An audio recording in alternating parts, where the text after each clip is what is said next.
अष्टावक्र गीता यथार्थ में भारतीय अध्यात्म का शिरोमणि ग्रंथ है। इसकी तुलना अन्य किसी ग्रंथ से नहीं की जा सकती। इसका कारण यह है, इसमें अष्टावक्र जी के बड़े ही अनूठे व्यक्तित्व हैं। यह कोई सैद्धांतिक व्यक्तित्व नहीं है, प्रयोग सिद्ध वैज्ञानिक सत्य हैं।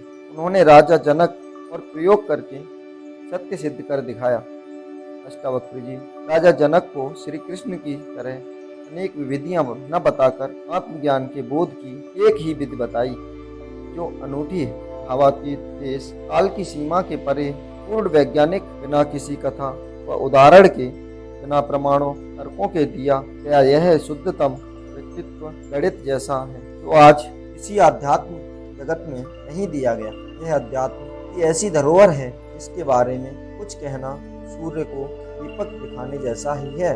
अष्टावक्र जी बुद्धि पुरुष थे, जिनका नाम अध्यात्म जगत में बड़े सम्मान के साथ लिया जाता है। कहावत है कि होनहार किरवान के उत चीखने पात सपूत के पांव पालने में ही पहचान लिए जाते हैं। ये कहावतें अष्टावक्र जी की परिचरितार्थ होती हैं। उनके जीवन में यह सिद्ध होता है वे विज्ञानियों में शिरोमणि थे। कहते हैं कि जब वे माता पिता के गर्भ में थे, उस समय उनके पिताश्री वेद का पाठ कर रहे थे। गर्भ में से ही पिता को रोक दिया और कहा, शास्त्रों में ज्ञान कहाँ है?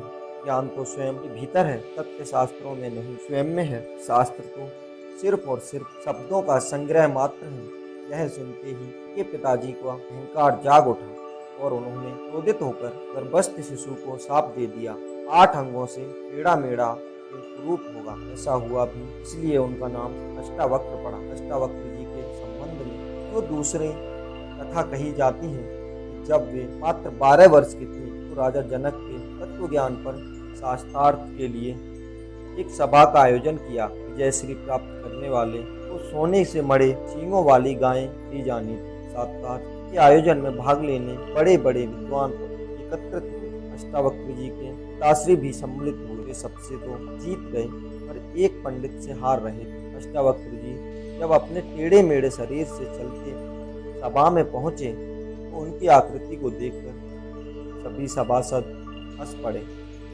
कुछ देर रुकने के बाद अष्टावक्र जी भी जोर जोर से हंसने लगे। इस पर राजा जनक ने उनसे पूछा, इन विद्वानों के हंसने का कारण तो हमारे समझ आता है, पर आप क्यों हंसे?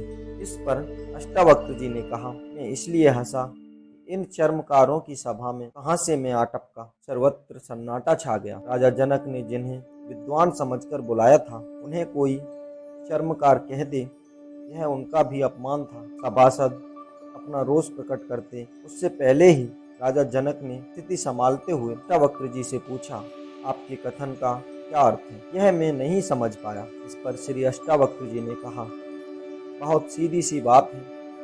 चर्मकार चमड़ी का ही पारखी होता है। वह ज्ञान को क्या समझे? ज्ञानी का ज्ञान को देखता है, चमड़ी को नहीं। उनको मेरी चमड़ी टेढ़ा मेढ़ा शरीर ही दिखाई दिया। इसे देखकर ये हंस पड़े। ये चमड़ी के अच्छे पारखी हैं, अतः ये ज्ञानी नहीं, चर्मकार ही हो सकते हैं। शरीर के वक्र आदि धर्म आत्मा के कदापि नहीं। राजन, ज्ञानवान तो आत्मदृष्टि से संपन्न होता है, वह आत्मा को ही देखता है, जबकि अज्ञानी चर्म दृष्टि से अज्ञानी देखते हैं, ज्ञानवान नहीं। अष्टावक्र जी के इन सार्थ भरते वचनों को सुनकर राजा जनक बड़े प्रभावित हुए और उनके चरणों में गिर पड़े। उन्होंने साष्टांग दंडवत किया और उन्हें ज्ञान का उपदेश देने हेतु अपने महल में आमंत्रित किया।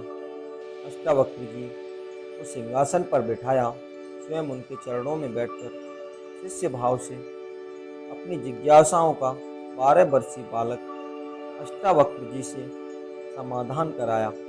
यही संख्या समाधान अष्टावक्र संवाद रूप में अष्टावक्र गीता है। इसी का सारांश हमें आगे अष्टावक्र गीता में सुनने को मिलता है। इसकी विषय सूची में श्री अष्टावक्र गीता के अनकरुणीय सार तत्व हैं।